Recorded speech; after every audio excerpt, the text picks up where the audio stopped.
भक्तों, आज का ये विषय अत्यंत ही गंभीर, अत्यंत ही सूक्ष्म और जीवन के धरातल पर उतना ही महत्वपूर्ण है। इसलिए अपने चित्त को शांत कर लो, मन को स्थिर कर लो और आत्मा को तैयार कर लो उस सत्य को सुनने के लिए जो इंसान को उसके कर्मों, उसके स्वभाव और उसके गृहस्थ जीवन के भविष्य तक प्रभावित करता है। जीवन में बहुत से लोग शीर्षक पढ़कर ही उछल जाते हैं। पत्नी के पैर दबाने वाले पति, कान खोलकर सुन लो, भोगना पड़ेगा भयंकर जन्म। लेकिन समझना यह है कि इस बात का अर्थ क्या है, इसकी गहराई क्या है और इसकी आध्यात्मिक चेतावनी क्या है। परमानंद जी हमेशा कहते हैं कि संसार में कोई भी कर्म स्वयं में बुरा नहीं होता।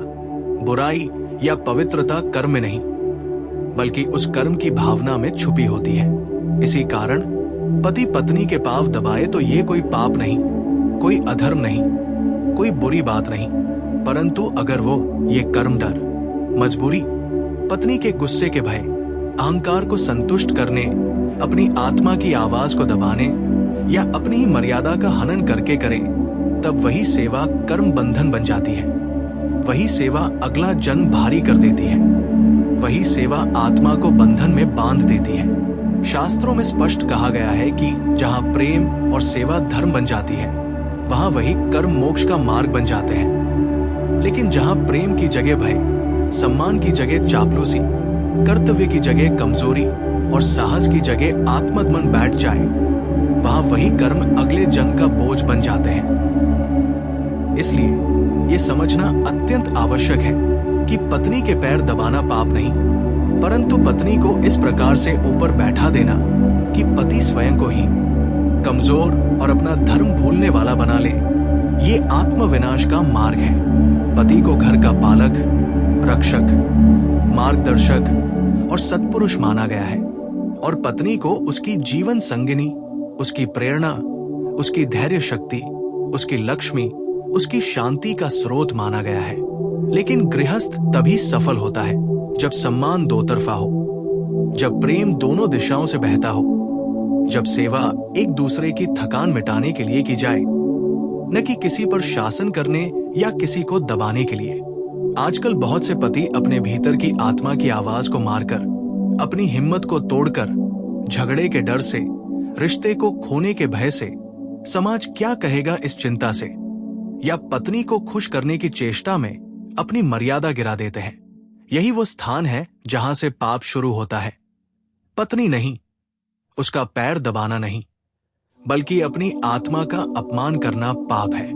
परमानंद जी कहते हैं कि जहां आत्मसम्मान गिरता है, वहां कर्म का बोझ बढ़ता है, और जहां कर्म का बोझ बढ़ता है, वहां आत्मा को अगले जन्म में उस बोझ को ढोना ही पड़ता है। बहुत से लोग समझते हैं कि सेवा करने से पुण्य मिलता है, लेकिन सत्य यह है कि सही भावना से सेवा करने पर ही पुण्य मिलता है।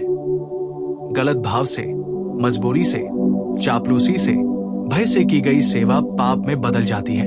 जिस घर में पति अपनी ही मर्यादा को भूलकर, अपनी ही प्रतिष्ठा को खोकर, अपनी ही आत्मा को चोट पहुंचाकर सेवा करता है, वो घर धन से चाहे भर जाए पर मन से सूख जाता है।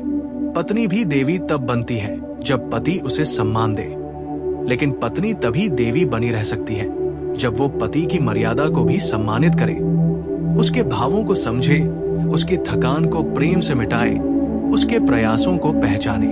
जब पति केवल दबता रहे और पत्नी केवल हुक्म चलाए, तब वो देवी नहीं रहती, बल्कि कर्म बंधन का माध्यम बन जाती है। इसलिए एक कथा सुनो जो परमानंद जी अक्सर सुनाते हैं। एक गांव में मोहन नाम का व्यक्ति था। सीधा सादा, सरल हृदय, पत्नी से प्रेम करने वाला, पर अत्यंत भयभीत। उसकी पत्नी क्रोधी स्वभाव की थी, छोटी छोटी बातों में झगड़ती थी और मोहन हर बार चुप हो जाता था। उसके पैर भी दबाता था, उसके मन के अनुसार चलता था, सिर्फ इसलिए कि झगड़ा न हो। वो ये समझ ही नहीं पाया कि इस प्रकार की सेवा प्रेम नहीं होती, ये सेवा आत्मदमन का रूप होती है। वर्षों तक वो अपनी आत्मा की आवाज दबाता रहा। जब मृत्यु का समय आया तो यमदूत आए, उसे पकड़ कर ले चले।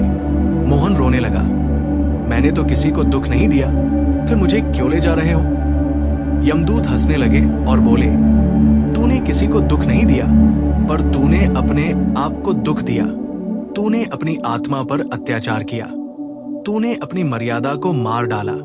तूने पत्नी के स्वभाव को सुधारने की जगह अपनी कमजोरी से उसे और कठोर बना दिया। तूने धर्म नहीं निभाया। आत्मा का अपमान भी पाप है, इसलिए अगले जन्म में तू वही सब भुगतेगा जो तूने अपने को दबाकर बनाया है। ये कहानी एक प्रतीक है।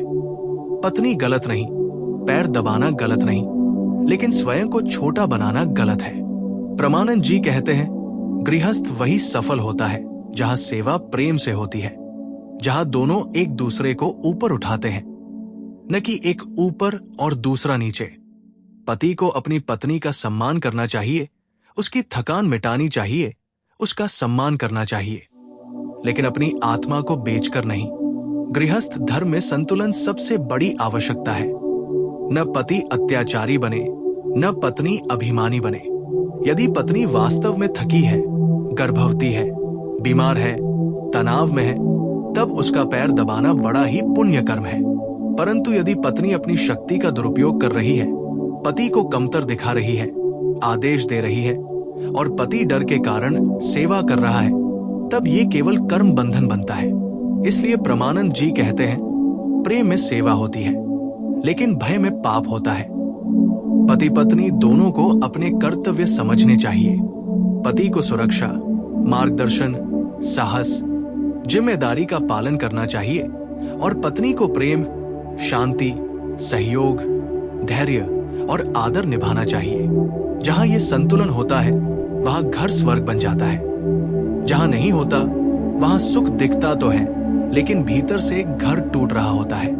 इसलिए ये चेतावनी सिर्फ पुरुषों के लिए नहीं, स्त्रियों के लिए भी है, क्योंकि जहां प्रेम के नाम पर मर्यादा टूटे, वहां कोई भी रिश्ता लंबे समय तक फलदायी नहीं रहता।